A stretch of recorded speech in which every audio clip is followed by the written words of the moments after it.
Close by to where I live are a whole bunch of fields that farmers use to grow crops in, and it's been fascinating through this year, as through many other years before, to watch those crops being sown and then to grow over the course of the year, and quite recently to have been harvested. On the route that I take for walks and runs close by to my house, you can go through those fields, and it's been amazing to watch all of that unfolding. And of course now they're empty because they've been harvested. The crops have been taken away for use.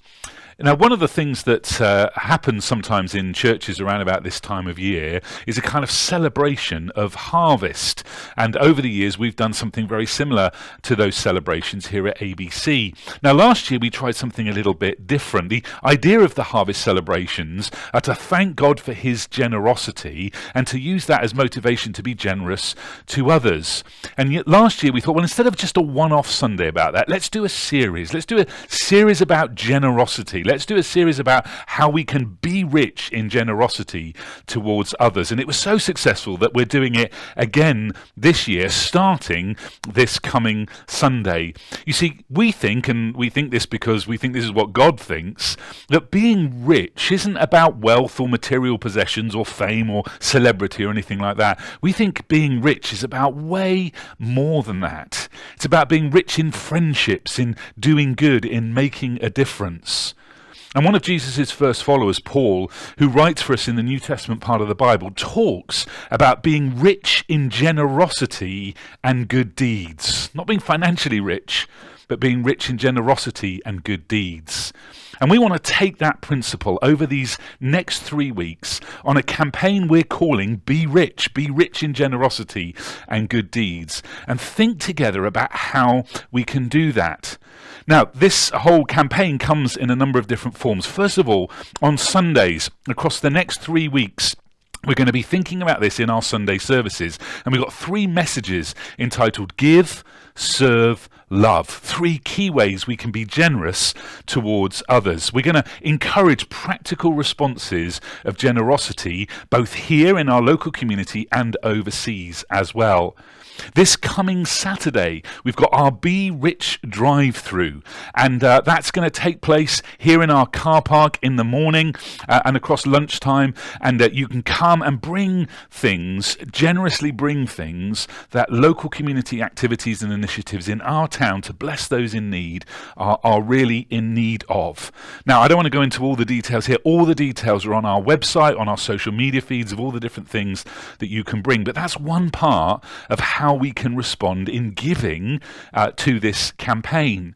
The other thing we're going to do for giving is we're going to have a special financial offering that's going to go overseas. It's going to go to Poland via our friend Helen Stainsby, who is doing an amazing job in the northern Polish city of Szczecin with her church partners there. And we're going to have an offering to go to the work that Helen is doing, and particularly the work she is doing right now amongst Ukrainian refugees, because as you may know from the news, Poland have taken in huge numbers of Ukrainian refugees, and of course more coming following the recent missile attacks that have been so prevalent in Ukraine in the last few days. So we want to be rich in generosity in serving those people through the amazing work that Helen is doing. And you can give financially to that simply by giving in the usual ways to Andover Baptist Church, but highlighting your gift as for the Be Rich campaign. And you can also use the donor machine that is in our lobby if you're here in the building on Sundays or at any other time. If you've got any questions about that, let us know.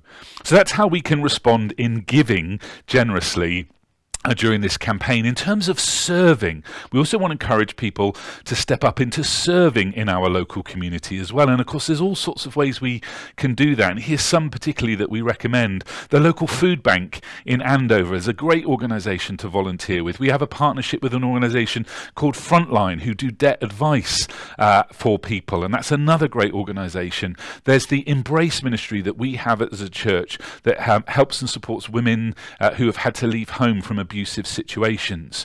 We're also thinking we would love over this winter season to offer our building maybe once a week or so as a warm hub, a place that's heated that people can come. So if they're struggling with their own energy bills and so on, they can come here for a particular period of time and be warm and be comfortable and perhaps save a little bit on their heating costs at home. So that's something we would love to encourage people to volunteer in. We'd love for people to encourage people to serve with children and youth and families as we bless our community with children's and youth work during the week that anybody can come to.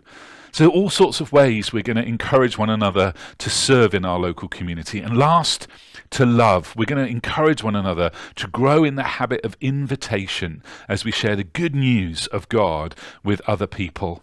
So that's our Be Rich campaign over the next 3 weeks. Ways that we can give, serve and love. And we really hope that you'll join in all those different ways with that campaign.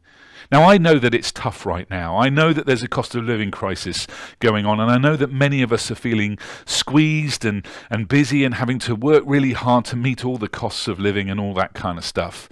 But you know what? If it was easy to be extravagant in generosity to others, I don't think it would mean so much. But people need our generosity right now because of that same cost of living crisis. Imagine if the 600 or so people who call ABC their church family were stepping up during these next few weeks in generosity towards others. That would be amazing. What a blessing that would be, both here and in Poland and in our neighborhoods and communities. It would be an amazing thing. So let's be rich in generosity and good deeds towards others. Let's buy into this campaign that we're doing together as a church and serve, give and love others over these next few weeks together.